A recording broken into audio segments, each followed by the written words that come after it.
Сәлем достар, қалдарыңыз қалай? Менің каналымда түрлі сайттарда тегін үйрететін боламын. Сол себепті каналыма тіркеліп, лайк, комментарий қалдыра кетіңіздер. Бүгінгі сабақта Қазпоштаның индексін қалай оңай табуға болады, соны үйрететін боламын. Себебі көптеген қолданушылар осы индексте кейбір кезде шатасып жатады. Google'дан түрлі ақпарат көздерінен іздейді. Және де бізде соңғы кезде бұрынғы индекс басқаша латын әріптермен белгіленетін болған. Сол себепті бұл видео сіздерге пайдалы болады деп ойлаймын. Бізге ол үшін Қазпост деген қосымшаны жүктеп алу қажет. Ол қосымшаны App Store немесе Play Market арқылы жүктей аласыздар. Міне менде жүктелген мына қосымша. Кіреміз. Бұл жерде қазақша барлығы жазылған. Жеткізу құнын есептеу, индекс табу, тыйым салынған заттар тізімі барлығы көрсетілген. Және де бөлімшелерді өзіңіздің адресіңізді барлығын іздеп таба аласыздар. Мысалға, жеткізу құнын есептеу басатын болсам, бізге ары қарай жұмысты жалғастыру үшін міндетті түрде тіркеліп кіру керек болады. Мына жерге телефон номерімді жазамын.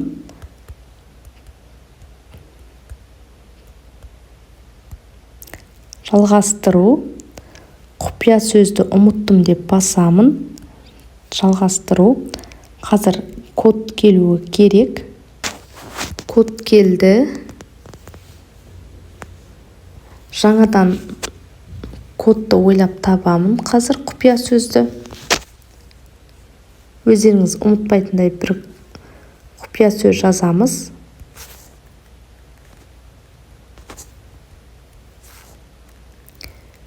Яғни ол құпия сөздеріңіз үлкен әріптен басталу қажет. 8 символ болу керек. Сол талаптарды орындай отыра жазасыздар. Барлық талаптарды орындай отыра жазған кезде осындай жасыл галочка пайда болады. Енді жалғастырамыз. Қайтадан құпия кодты жазып кіреміз.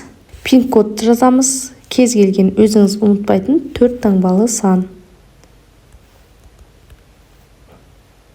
Қайталаймыз. Енді жаңағы жеткізу құнын есептеу деген менде ашылды.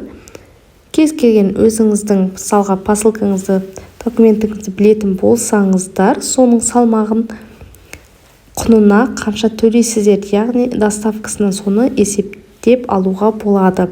Бізге почта индексін табу деген қажет. Осы жерге өзіңіздің қалаңызды таңдайсыз. Менде жартылай қазақша, жартылай орысша жазылып кетті. Ол маңызды емес.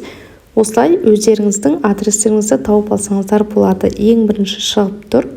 Шығыс Қазақстан облысы, Өскемен, Қабанбай Батыр көшесі. Мынау жаңа почта индексі, мынау ескі.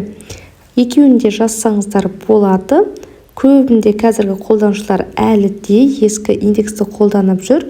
Алайда посылкаларыңыз өздеріңіздің адрестеріңіз бойынша осы индекспен келіп түсетін болады.